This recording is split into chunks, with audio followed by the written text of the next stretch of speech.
محمد اسماعیل سلفی رحمہ اللہ فرماتے ہیں، یاد رہے ہم لفظ اہل حدیث سے صرف ترک تقلید مراد نہیں لیتے، بلکہ اس کے بعد کتاب و سنت کی پیروی اور صحابہ اکرام رضی اللہ عنہم اجمعین و تابعین نظام کے طریقے اور سمجھ کے مطابق کتاب و سنت کے نصوص کو سمجھنے کا التزام بھی ضروری قرار دیتے ہیں۔ ان کے نزدیک بے اصولی، خواہش پرستی اور رائے پسندی اصلاً ممنوع ہے، اس لیے اس سے احتیاط برتنی چاہیے۔ اور یہاں آزادی اظہار رائے کے نام پر میڈیا کو جو آزادی ملی ہے، اس آزادی نے آوارگی اختیار کر لی ہے۔ نتیجہ یہ نکلا کہ ہر شخص کوئی کسی کی سننے کے لیے تیار نہیں۔ جناب محمد رسول اللہ صلی اللہ علیہ وسلم نے ایک روایت میں طبرانی کی، جسے علامہ البانی نے حسن کہا ہے، اس میں 3 ہلاک کر دینے والی چیزوں کا ذکر کیا ہے۔ اس میں ایک یہ ہے کہ اعجاب المرء بنفسہ، آدمی کا اپنے آپ پر فریفتہ ہونا، خود پسندی، اپنی رائے کو رائے سمجھنا، دوسروں کی رائے قبول نہ کرنا۔ خارجیت کے تعلق سے جو میں نے ہلکا سا تعارف کیا، جنہوں نے حضرت علی، حضرت عثمان، حضرت معاویہ اور ان کے مقرر کیے ہوئے صفین کے واقعے میں جو تحکیم کا ذکر ہوا، دونوں کی طرف سے مصالحت کی بات ہوئی، ان میں شامل تمام صحابہ کرام کو کافر قرار دیا اور ان کو قابل گردن زدنی، قتل کے لائق بنایا، بلکہ حضرت علی رضی اللہ تعالیٰ عنہ کو عبد الرحمن ابن ملجم خارجی نے شہید بھی کیا۔ اس درجے تک غلو، انتہا پسندی پہنچ گئی ان خارجیوں کی۔ موجودہ دور میں اگر دیکھا جائے تو اس کی بنیاد کہاں سے پڑی، اور میں نے جو بیچ میں اشارہ کرنا چاہا کہ خالص اسلامی دعوت کے علم بردار نوجوانوں کا ایک بڑا طبقہ عالم اسلامی میں اس خارجیت کے اثرات سے جو ہے متاثر نظر آتا ہے۔ اہل علم نے ایک کتاب ابھی عربی زبان کی آئی، بڑی مفصل اور بڑی بہترین، میں یہاں جو علماء کرام اور طلبہ ہیں ان سے کہوں گا ضرور مطالعہ کریں، القصۃ الکاملہ لخوارج عصرنا، شیخ دکتور صالح کی، دکتور ابراہیم بن صالح، ان کی کتاب میں انہوں نے بڑا زبردست تجزیہ کیا اور بتایا کہ ہندوستان کے عالم ابو الاعلیٰ مودودی نے 1939-40 میں اپنی پہلی کتاب اسلام کا سیاسی نظریہ اور پھر اس کے بعد جو ہے قرآن کی 4 بنیادی اصطلاحیں لکھی۔ یہاں موقع نہیں ہے کہ میں ان کی عبارتیں پیش کروں، اس کا حاصل یہ ہے قرآن کی 4 بنیادی اصطلاحیں، یہ کتاب پڑھیے مختصر سی، لیکن ان کا دعویٰ یہ ہے کہ قرآن کے مضامین کا خلاصہ اور 4 جو اصطلاحات کا ذکر کیا ہے اس پر پورے قرآن کی گردش ہوتی ہے، اس کے مضامین کی گردش ہوتی ہے، اور وہ خلاصہ ہے اسلامی دعوت کا۔ لیکن انہوں نے جو تفسیر تشریح کی ہے اس میں تمام سلف، اللہ کے نبی صلی اللہ علیہ وسلم، صحابہ، تابعین، تبع تابعین، پوری اسلامی تاریخ کے معتبر مفسرین کی تفاسیر سے انحراف کیا۔ رب، دین، الہ اور یہ ایسے 4 اصطلاحات کی انہوں نے تشریح کی۔ عبادت، انہوں نے رب کا معنی کیا صاحب توحید ربوبیت کے لا الہ الا اللہ کی تفسیر کرتے ہوئے ان کا توحید الحاکمیہ، حاکمیت کے معنی میں توحید کے معنی کو محدود کر دیا، اور کلمہ شہادت لا الہ الا اللہ کے معنی ہی کو انتہائی محدود کر کے یوں کہنا چاہیے کہ تحریف کر دی۔ دین کا معنی ریاست، رب صاحب قوت، اختیار، اقتدار والا، لا الہ الا اللہ کا معنی بدل دیا۔ نمرود، فرعون، ان لوگوں کے بارے میں کہا کہ نمرود جو ہے ربوبیت کا دعویٰ نہیں کرتا تھا۔ ربوبیت اس معنی میں جو پالنہار، پروردگار، لوگوں کی حاجت پوری کرنے والی ذات، کفیل کے معنی میں ہو۔ انہوں نے ذکر کیا کہ 4-5 معنی ہے ربوبیت کے، اس میں ایک معنی یہ ہے کہ بادشاہ ہو، رئیس ہو، قوم کا بڑا اور سردار ہو، جس کی طرف لوگ رجوع کرتے ہوں۔ نمرود اور فرعون اس معنی میں اپنے آپ کو رب کہتے تھے، ورنہ ربوبیت کا جھگڑا نہیں تھا۔ اصل جھگڑا یہ تھا کہ وہ اپنے قوانین کو، اپنے جو ہے دستور کو لوگوں کو منوانا چاہتے تھے کہ ٹھیک ہے اللہ نے کائنات کو پیدا کیا، لیکن رب اعلیٰ میں ہوں۔ فرعون کہتا تھا اس اعتبار سے کہ میں اس مصر کا حاکم اور بادشاہ ہوں، میرے قوانین اور احکامات چلیں گے، معاملات میں، سیاسیات میں، لین دین میں، ان میں اللہ کا قانون نہیں چلے گا۔ یہ شرک تھا ان کا۔ مولانا ابو الاعلیٰ مودودی صاحب نے یہ تفصیل بیان کی، اور اس سلسلے میں میرے ہاتھ میں جو کاغذات ہیں اس میں ان کی بہت ساری عبارتیں ہیں، لیکن وقت اس کی گنجائش نہیں دیتا کہ میں ان عبارتوں کو پیش کروں۔ لیکن حاصل کلام کے طور پر شیخ ابراہیم نے یہ بیان کیا کہ مولانا مودودی صاحب کی کتابوں کا استقراء کیا جائے تو اس سے 3 نتائج جو برآمد ہوتے ہیں۔ انہوں نے جو بدعت ایجاد کی اور ایسی تفسیر کی جو تمام پچھلے مفسرین سے ہٹ کر ہے۔ مفسرین تو چھوڑیے، قرآن کا سیاق و سباق، اب اگر وہ کہہ رہے ہیں کہ نمرود اللہ کو رب مانتا تھا، اس کی ربوبیت کا انکار یہ تھا کہ وہ اپنا قانون نافذ کرنا چاہتا تھا، اس معنی میں وہ اپنے آپ کو رب کہتا تھا۔ کیا ہے حضرت ابراہیم علیہ السلام اور ان کا مناظرہ جو قرآن نے نقل کیا کہ انا احیی و امید، پہلے اس نے کہا کہ میں بھی زندہ کرتا ہوں اور مارتا ہوں۔ سیدنا ابراہیم علیہ السلام نے کہا تھا کہ میرا رب وہ ہے جو زندگی اور موت دیتا ہے، کہا میں بھی زندہ کرتا ہوں اور دیتا ہوں۔ تو سیدنا ابراہیم نے کیا کہا کہ فإن اللہ یأتی بالشمس من المشرق فأت بها من المغرب۔ تو اگر تیرا ایسا دعویٰ ہے ربوبیت میں، تو اپنے آپ کو اللہ کا شریک یا اس کا برابر یا اس کے مقابل بیان کر رہا ہے، تو میرا پروردگار اللہ وہ ہے جو سورج کو مشرق سے طلوع کرتا ہے، تو مغرب سے لا کر بتا دے۔ فبہت الذی کفر،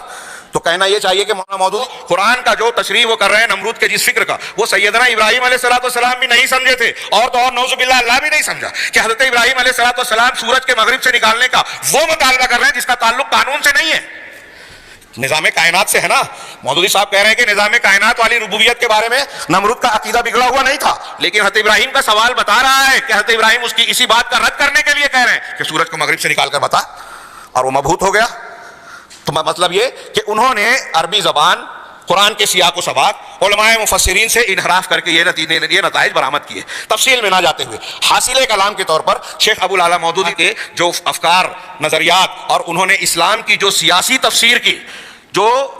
دین کے اصل مفہوم سے، اسلامی دعوت کے اصل مفہوم سے ہٹ کر ہے، وقت کی تنگی کی وجہ سے تمہید میں مجھے یہ پیش کرنا تھا کہ اصل دین کیا ہے۔ میں اختصار سے صرف یہ کہوں کہ سیدنا جبرائیل علیہ السلام جو حضرت ابراہیم علیہ جناب محمد رسول اللہ صلی اللہ علیہ وسلم کے پاس تشریف لائے، پوچھا ان سے سوال کیا، آپ لوگوں نے بارہا وہ حدیث سنی ہوگی، حدیث جبرائیل، ایمان کیا ہے، اسلام کیا ہے، ایمان کیا ہے، احسان کیا ہے، علامات قیامت کیا ہے، پوری حدیث کو پڑھیے۔ آخر میں ہے کہ حضرت جبرائیل اللہ کے نبی صلی اللہ علیہ وسلم نے ذکر کیا بعد میں صحابہ کرام سے کہ یہ جبرائیل تھے، اتاکم لیعلمکم دینکم، یہ اس لیے آئے تھے کہ تم کو تمہارا دین سکھائیں۔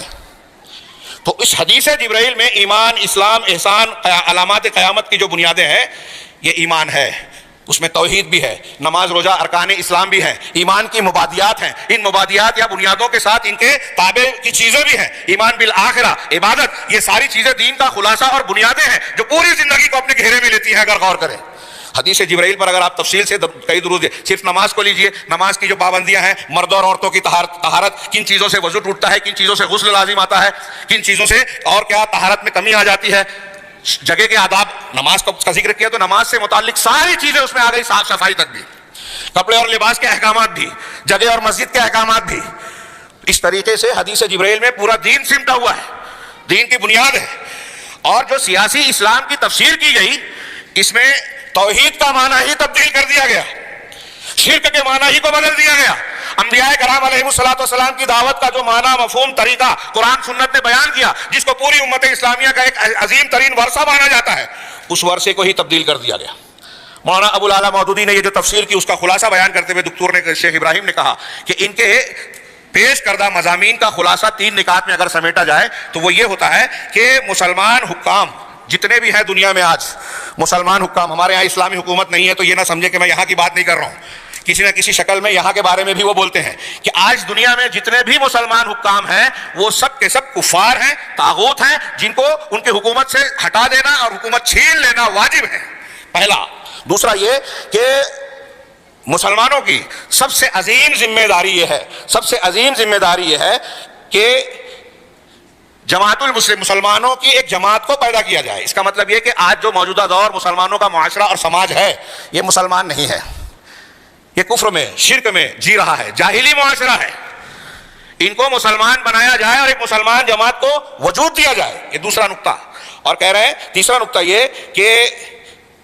امت کے جو علماء ہیں قرآن و حدیث کو جاننے والے، ان علماء کو ترک کر دیا جائے، چھوڑ دیا جائے۔ کیوں؟ اس لیے کہ علماء سلاطین ہیں، ہم اردو زبان میں کہیں کہ درباری علماء ہیں، سارے علماء کرام کو انہوں نے کہا کہ یہ درباری علماء ہیں۔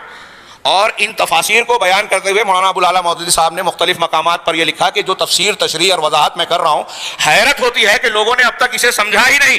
اس کا مطلب یہ کہ 1300-1400 سال تک ان کے پہلے کے جتنے بھی مفسرین گزرے ہیں، کسی نے بھی اسلام کی صحیح دعوت اور بنیاد کو جانا ہی نہیں، یہ اتنے عرصے کے بعد انہوں نے جانا۔ شیخ نے ان تینوں کہا کہ ان کی کتابوں کے استقراء سے یہ 3 نتائج میں نے برآمد کیے ہیں، اور اس کے بعد انہوں نے قسم کھا کر کہا کہ اللہ کی قسم، اگر اس قوم کی فکر پر مطلع کوئی شخص، خارجیت اور اس کے عناصر، اس کی بدعات پر واقف کوئی شخص اگر ان نکات کو جانے گا، ان تحریروں میں جانے گا، تو بالکل یہ بات اس کو جاننے میں دیر نہیں لگے گی کہ خارجیت کا فتنہ جو اسلامی تاریخ میں سب سے زیادہ ضرر اور نقصان پہنچانے والا بنا، وہ انہی 3 بنیادوں پر کھڑا ہے۔ کوئی بھی منصف مزاج انسان اس بات کو قبول کرنے میں تردد نہیں کرے گا، یہ کہتے ہیں ہر محقق جو ہے اسے قبول کرے گا۔ اور اسی فکر نے مسلمان نوجوانوں کو ہتھیار سے لاد دیا، دھماکہ خیز مادوں کے ساتھ یہ گھومنے پھرنے لگے، اور بہت سارے علاقوں و ممالک میں مسلمان مردوں، بچوں، عورتوں کو بھیڑ بکریوں کی طرح کاٹ دیا، ان کی عزتوں کو جو ہے اور ان کی عبادت گاہوں کی حرمتوں کو پامال کیا۔ یہ مولانا ابو العلا مودودی صاحب نے نظریاتی طور پر پیش کیا تھا۔ کچھ اہل حدیث علماء مودودی کو رحمہ اللہ کہتے ہیں، وہیں مرزا جہلمی اور اسحاق جھالوی کو رافضی، نیم رافضی، فتین کہتے ہیں۔ میں انہیں علماء سے پوچھنا چاہتا ہوں کہ آپ ان کو کیوں برا کہتے ہو؟ حالانکہ یہ لوگ وہی چیزیں لے رہے ہیں، وہی کہہ رہے ہیں جو مودودی نے اپنی کتاب خلافت و ملوکیت میں لکھی ہے، تو پھر یہ دوغلا معیار کیوں آخر؟